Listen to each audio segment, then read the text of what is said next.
Eu choro. Essa câmera vale mais do que Eu até tenho uma reserva, mas tem um pau na reserva. Você pode quebrar. Ô galera, olha só. Vou nem mais me mexer. Antes de revisar eletromagnetismo, bem rapidamente, ímãs originalmente era conhecido como magnetita. Uma colega da outra turma estava com um livro, acho tão bonito quando o aluno vai ler um livro relacionado à física ou à matemática fora da apostila, né? Que às vezes o livro tem mais tempo para trabalhar, aí conta historinha e tal. Aí diz que tem essa história de magnetita, porque o nome ímã a gente fala aí que vem do francês, né? Amante dos metais. Mas a ideia de magnetita parece que vem de uma cidade grega chamada Magnésia, onde existiam fontes de minas de magnetita, né? Onde o pessoal extraía essa rocha natural tão característica e começou a fazer experimentos e estudos. E aí o nome então magnetita parece que vem dessa cidade de Magnésia. Agora olha só. O que eu sei sobre magnetismo? Primeiro que se eu pego um pedaço de magnetita, 2 pedaços, eles podem se atrair ou se repelir. Ou seja, elas têm partes diferentes que nós denominamos polos, só que não é positivo e negativo.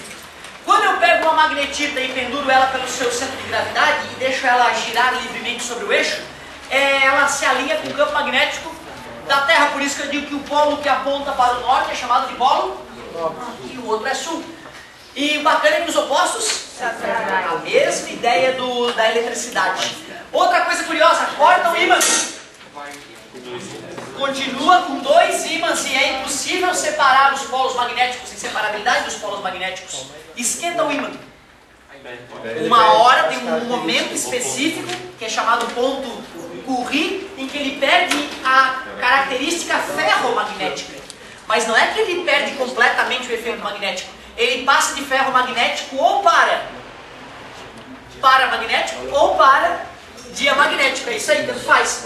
Peraí, se ferro magnético são os materiais fortemente atraídos por campos magnéticos, então o paramagnético, fracamente atraído, diamagnético, fracamente repelido. Quando eu era aluno, cara, na minha cabeça, já que os opostos são iguais, na minha cabeça o ferro era atraído por um polo e era para ser repelido pelo outro. Mas não dá. O ferro ele é atraído, seja por polo norte ou por polo sul. Isso o cara só consegue entender por que isso acontece depois que o cara estuda o átomo um pouco mais profundamente, a órbita dos elétrons, aí tu começa a entender por que isso acontece. Né? Mas só precisa saber que existem esses materiais. Aliás, um cara que deu uma explicação que de certa forma convenceu o mundo, tanto para a inseparabilidade dos polos magnéticos quanto para o ponto Curie, foi o tal do Weber. Ele falou, Weber disse, que ali está cheio de ímãs elementares pequenininhos, aí quando aumenta a temperatura eles ficam tudo agitadão, cada um aponta para um lado e perde o efeito ferromagnético. Abaixa a temperatura, alinha os ímãs elementares, o cara volta a ser ferromagnético. E também explica por que quebrando continua com o polo norte e o polo sul. Porque na verdade os ímãs eles são do tamanho de um átomo, esses ímãs elementares. Hoje nós sabemos que o próprio átomo é um mini ímã, na verdade. Por isso que não pode dividir esse ímã. Magnetismo terrestre. O que eu posso falar sobre magnetismo terrestre? Primeiro que o polo norte geográfico é próximo do polo sul magnético e vice-versa. Mas no início a galera não fazia ideia por que a Terra é um grande ímã. A galera não fazia ideia o porquê disso. Foi com uma experiência feita por esse sujeito, Ørsted, que ele só fez a experiência, ele só descobriu, não explicou o porquê.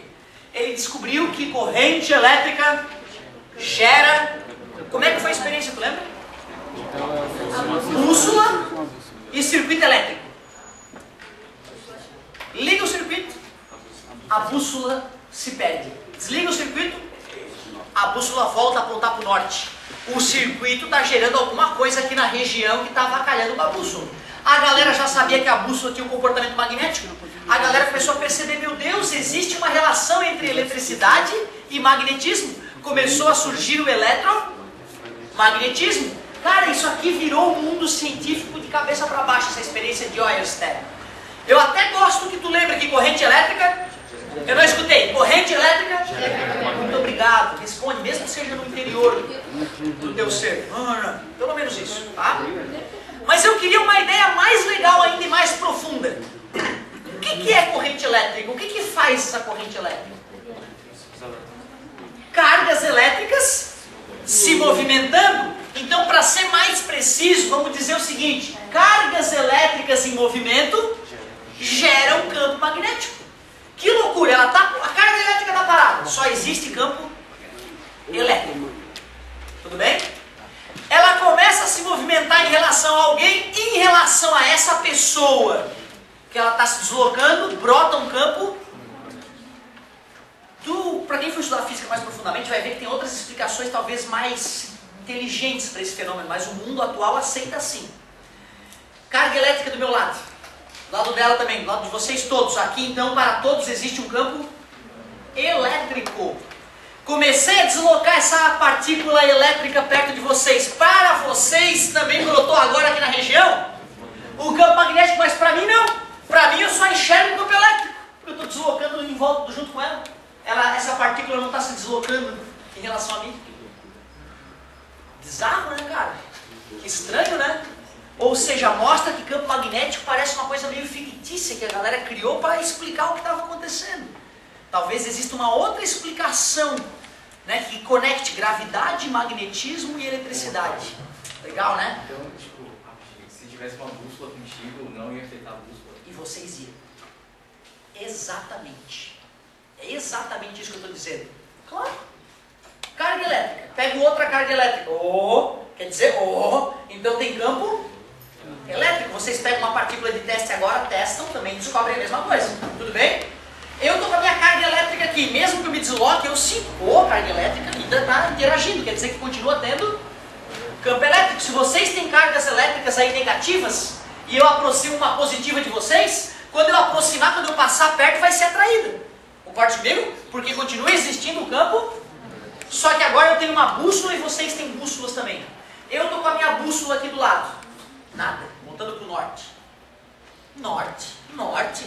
Sim. E a bússola de vocês? Passa oscilando enquanto eu passo perto de vocês. Exatamente isso. Exatamente isso. Tá? Talvez seja justamente esse detalhe que vai permitir o aluno que continue estudando por essa linha, né, entender até a propagação das ondas eletromagnéticas no vácuo. Muito legal. Bizarro isso, né? Repito, esta maneira de raciocinar é uma maneira de Maxwell, beleza? O Weber, ele não raciocinava assim. E aí o eletromagnetismo de Weber, ele é mais simples para explicar os fenômenos, só que ele não é bem visto na academia. Na universidade não é bem visto. E como, na verdade, infelizmente, a ciência tem um caráter político, às vezes ideias melhores ficam guardadas nas gavetas só porque o outro cara era mais fodão e teve uma ideia pior, mas ele era mais fodão e impôs a ideia dele ao mundo. Que loucura, né? Certo? Eu estou citando isso porque eu fiz aquele comentário esses dias sobre a mecânica relacional, lembra disso? Para quem tiver com alguma curiosidade, baixa o livrinho na internet e dá uma lida, porque é de tirar o tampão do cérebro. É bem divertida aquela visão que o cara aplica na física. É só pular a parte de matemática, que é bem pesadona, e ler a parte teórica. Mecânica relacional, digita no Google, baixa de graça o livrozinho, lê só os primeiros capítulos, o cara já fica, meu Deus. Talvez até o ideal é tu primeiro fazer o vestibular, né, e depois tu lê, para não ficar, de repente, não te confundir pro vestibular, né. Então olha só, eletromagnetismo, corrente elétrica, ou mais especificamente, cargas elétricas em movimento, gera um efeito magnético ali em volta. A gente diz que é magnético porque interage com o ímã, interage com a bússola. Legal. E aí no finalzinho da aula eu te mostrei como é que, aliás, revisei como é que eram as linhas de campo magnético e te mostrei como é que calcula esse campo magnético em um caso só, né? Aí até surgiu aquele negócio do pi ali que nos incomodou. Hoje tu vai entender por que o cara resolveu deixar o pi ali. Hoje vai ficar tudo muito claro. Naquele dia eu te provoquei mostrando que dava pra embutir ele na fórmula e hoje eu vou te mostrar por que não embutiram. Bom, olha só.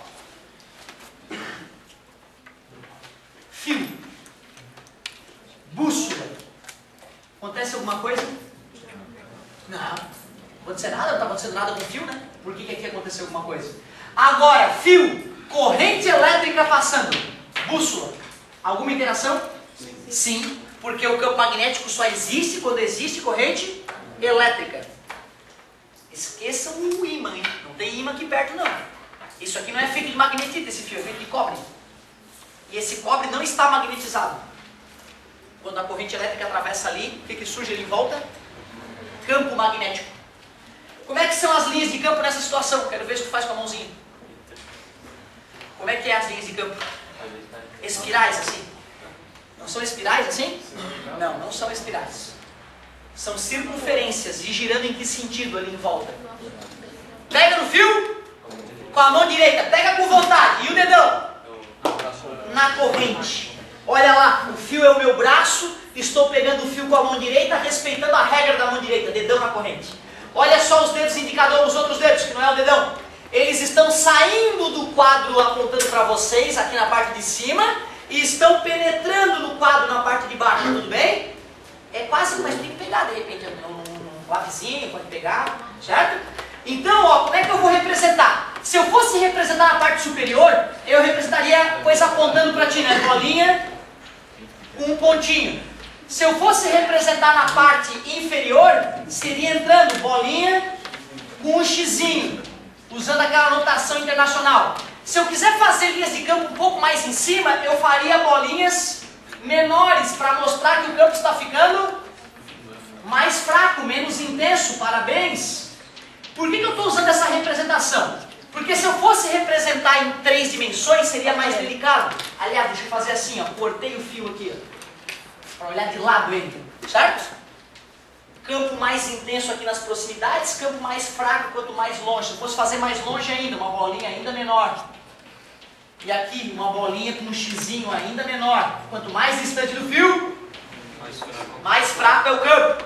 Agora eu vou fazer esse desenho em perspectiva. Vou ficar uma ovoidezinha ali, para mostrar que eu estou olhando ele inclinado, né? Embora ele seja redondinho o fio. E ali eu também vou fazer, ó, olha como eu estou olhando ele assim, tá vendo? De lado, não estou olhando mais assim de vista lateral, como eu cortei o fio aqui, ó. Nem olho que ele é redondinho, tá vendo? De tão de lado que eu estou olhando, tudo bem?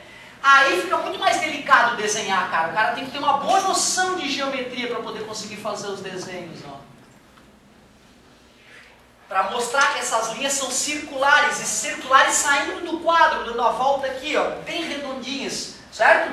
E deixa eu ver a setinha. Se a corrente é para lá, essas linhas de campo, então, ó, as setinhas que estão saindo do quadro aqui elas apontam para baixo, e aqui embaixo elas apontam para dentro do quadro. É muito delicado fazer aquele desenho ali. Por isso que de repente vale a pena tu pegar a tua apostila e olhar a fotinho da apostila, que os desenhos estão feitos com computador, fica bem mais legal. Já sabe usar a regra da mão direita, porque é só pegar com vontade com a mão direita. E o dedão aponta para a corrente. Fio com a corrente subindo aqui. Ó como é que seriam as linhas de campo, ó. Olha aqui, ó. Certo? E se a corrente fosse descendo? No sentido oposto. Linhas circulares. Beleza? Como é que dá para enxergar essa linha? Ou será que é só delírio de físico maluco? Dá para fazer experiência com a limalha de ferro. Ferro em pó. Papel sulfite, fio, lâmpadazinha, bateria, ferro em pó. Tem um canal, feira de ciência geralmente eu nunca me enganjei muito. Mas eu tive que obrigar a gurizada a fazer uns trabalhos bacanas numa feira de ciência que eu estou projetando no outro colégio. E o que eu falei? Nada se cria, tudo se copia, porcaria. Vai na internet, digita no Google, pega a mais massa das experiências e copia. Pronto, vai arrebentar a boca do balão. Né? E tem um cara que está ganhando dinheiro aí, faz uma experiência bem idiota, não consegue explicar fisicamente o que é, mas é uma experiência divertida. A gurizada vai lá, baixa o videozinho, copia as ideias do cara, funciona, acaba não entendendo o que está acontecendo, mas se diverte, né? Só falta o cara, se o cara explicar fisicamente o que está acontecendo, o cara vai arrebentar a boca do balão, né? Tu deve conhecer, já deve ter visto o vídeo do cara aí, tá ficando famoso o cara. Então, às vezes, cara, o cara vai lá e digita, pô, eu não entender isso, tá com uma tarde livre. Faz uma experiência assim, a boba dessa, ó, e vê com os olhos que a terra de comer as linhas de campo. Tu vai precisar do quê? Uma pilha, um LEDzinho que tu compra aqui na Casa das Lâmpadas, um pedacinho de fio pequenininho, certo? Baixa o videozinho na internet e vai na serralheria da esquina e pede, querido serralheiro, posso varrer o teu chão e pegar um pouquinho de limalha de ferro? Ele vai, por favor, varra tudo, leva tudo. Né? Tu pega um pouquinho de ferro em pó e na tua casa tu consegue ver essas linhas circulares que eu estou com dificuldade de te mostrar aqui. Ou vai no YouTube e digita linhas de campo, tu vai ver os videozinhos, muito massa. Mas não é o principal. O principal é tu saber qual é o valor do campo magnético numa certa distância R até o fio, se eu te dou a corrente. Na verdade eu mostrei para vocês que quanto maior a corrente, mais forte é o campo gerado, mas também depende do meio. Se esse fio estiver mergulhado no concreto, o campo magnético gerado vai ser um. Se estiver mergulhado na água, outro. No vácuo, outro. O μ0 que nós usaremos será sempre do vácuo. Alguém lembra já o μ0? Arrepiei agora. 4π vezes 10 na menos 7. A unidade não é obrigado, né? Tesla metro por ampere. Tesla metro por ampere. Galera, não fica bravo, é uma coisa difícil de engolir, tá? Depois a gente pode ir numa assistência discutir isso. Este valor é um valor constante, fixo e exato. 4π, exato é difícil, porque tá o π aí, né? Π é 13, 14, 15, 9, né? Certo? Mas é um número, né, irracional. Mas a gente considera que esse μ0 é exatamente esse valor, ele não varia. Isso vem da própria construção da fórmula, da própria origem experimental da fórmula, certo? Eu estou te falando isso porque a maioria das nossas constantes é aproximadamente 9 vezes 10 na 9, por exemplo, da constante eletrostática lá, né? Certo? Mas nesse caso aí ela é exatamente 4π vezes 10 na menos 7. Se eu pegar um fio, colocar ele dentro de concreto, depois colocar madeira e depois analisar no vácuo, qual vai ser o nível que eu vou usar do vácuo? Bonita pergunta, ótimo. Na verdade é o seguinte, cara, já que tu vai ter vários materiais, tu primeiro pode calcular o campo magnético na extremidade desse material e depois usar este cálculo de campo magnético para calcular o quanto ele vai cair a partir daquele momento. Serão só dois cálculos separados, sem dificuldade nenhuma. Calcula o campo magnético gerado em uma certa ponta, no primeiro material, fio de cobre. Na extremidade desse cobre, qual é o campo magnético sendo gerado?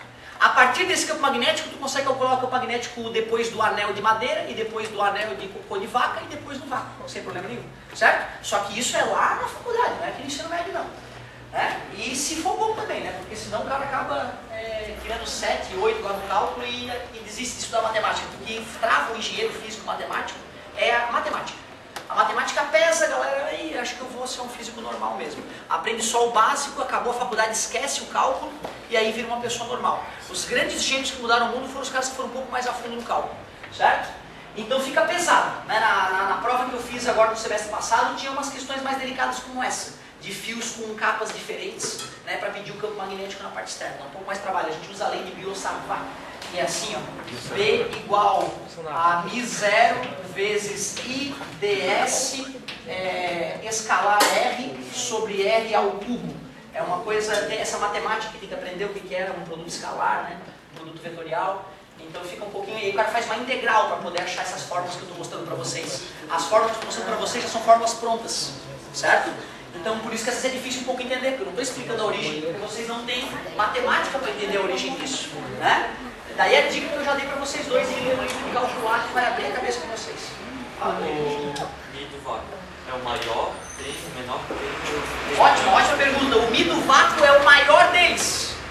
É o maior deles, ou seja, o campo magnético pode se estabelecer sem impedimentos. Se eu boto água, poxa, tu vê o campo magnético vai ter que se estabelecer com água ali. E o átomo tem o seu próprio campo magnético. Lembra que nós somos seres magnéticos, eletromagnéticos? Por isso que o vácuo é o ideal. Por isso que a luz, porque é uma radiação eletro, se propaga mais rapidamente no vácuo.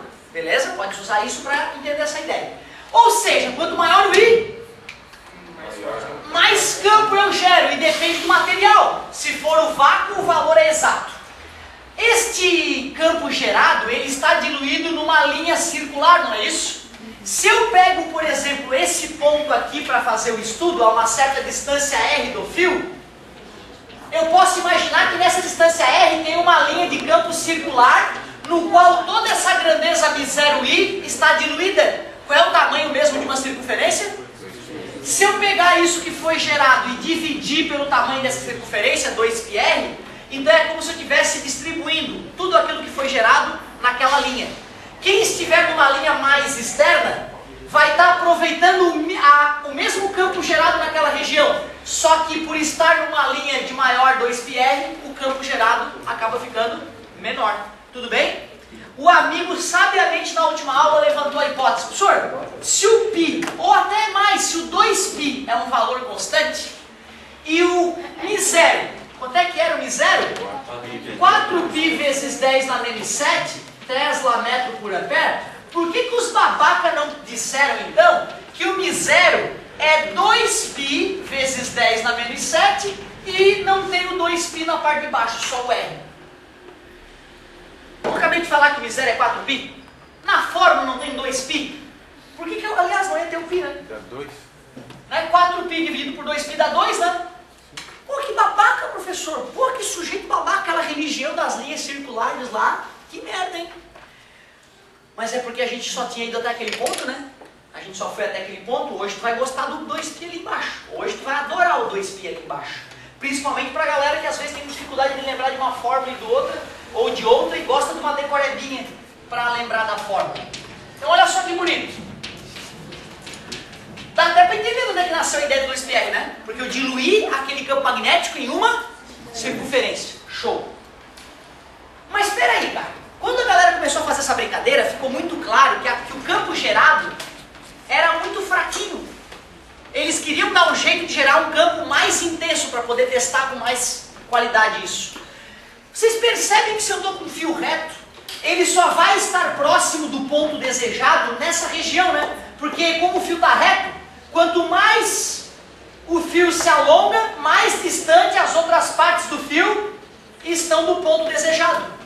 O que eu quero te dizer? Eu quero te dizer que cada maldita parte do fio gera campo magnético. Só que aquela ponta lá do fio, tá vendo? Ó? Essa parte aqui do fio, continua, ó, ela gera pouco campo magnético aqui, concorda comigo? Essa parte hoje era bastante, que está próxima. Aquela parte lá e aquela parte lá do fio, porque olha só, é campo magnético gerado por fio reto e longo. Longo, leia-se, infinito. Como assim, professor, infinito? Pois é, cara, o cara que não tem a matemática, ele acha que a gente está falando merda. Infinito, tá bom, professor. Mas quando eu calculei essa fórmula aqui, μ0 igual a 2πr, eu fiz a integral de 0 até o infinito. Eu matematicamente tenho esse poder de trabalhar com coisas infinitas. Por isso que a matemática ela é a linguagem de Deus. Só quem entende matemática vai conseguir entender a natureza de verdade. E eu não estou te falando que tu tens que fazer engenharia. Mas se fores fazer engenharia, faz cálculo A, B, C, D e E com exímia qualidade. Porque senão tu vai ser um engenheiro normal. Beleza? Galerinha, ó. Essa fórmula, nem deveria ter te falado isso, ela nasce de uma integral que vai do zero, ou melhor, do menos infinito, porque eu considero esse fio infinitamente longo. Tudo bem? O senhor aqui foi babaca que aprendeu a calcular o campo magnético por um fio infinito, se não existem fios infinitos.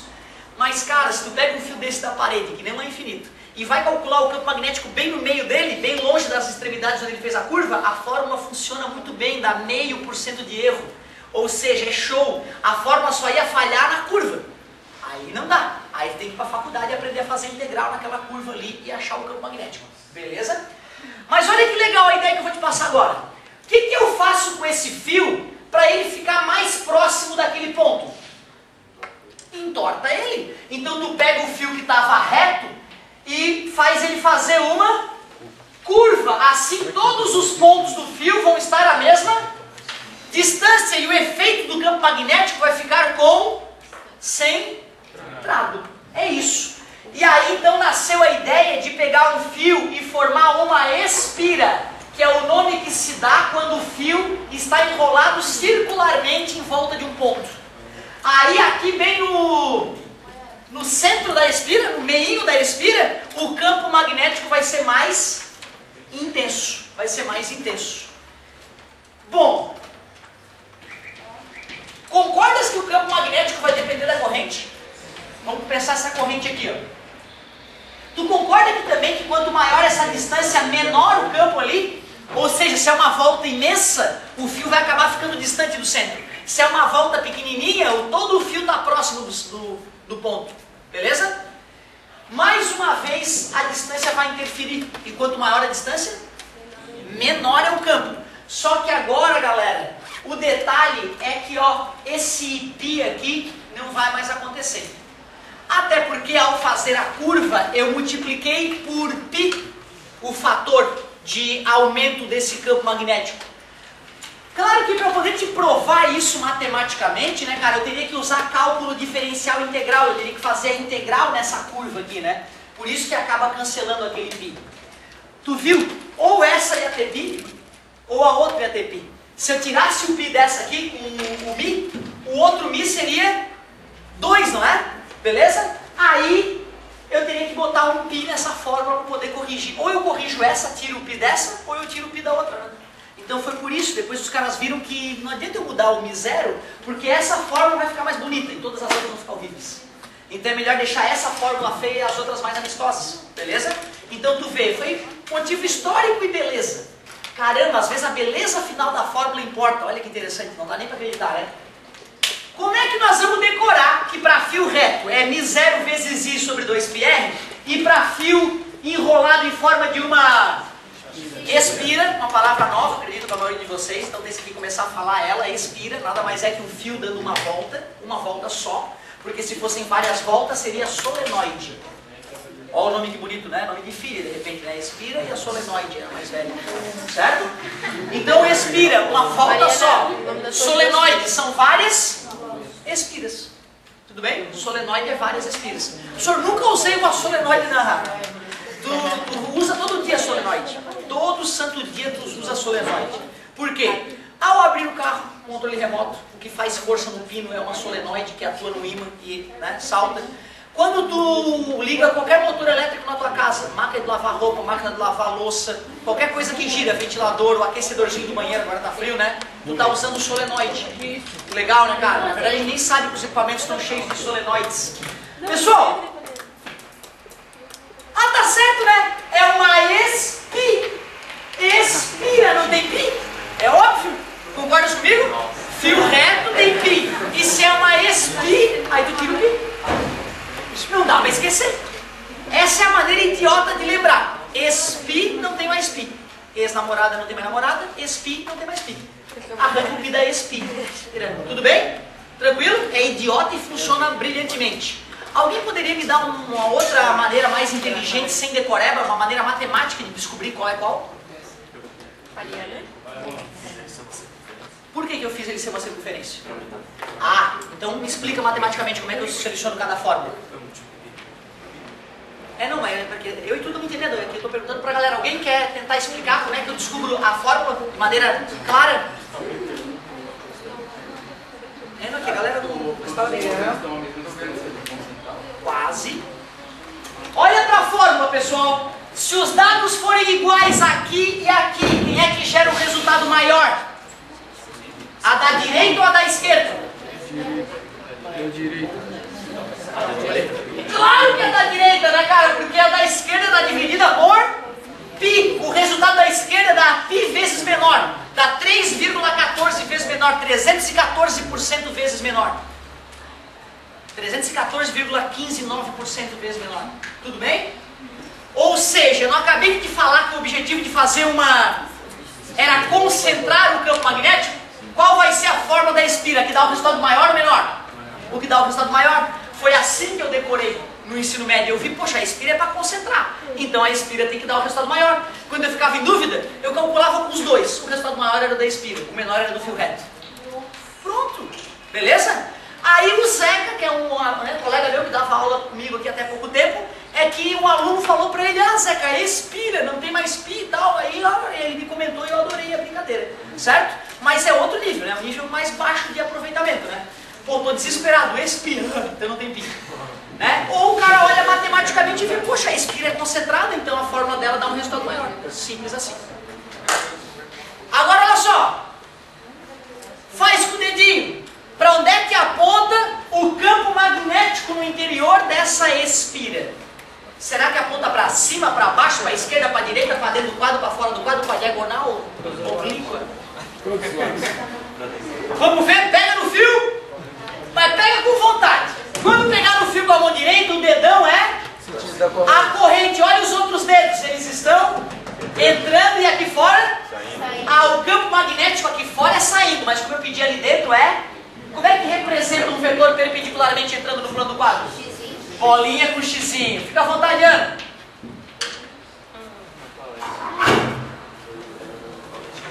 O clima tá pesado.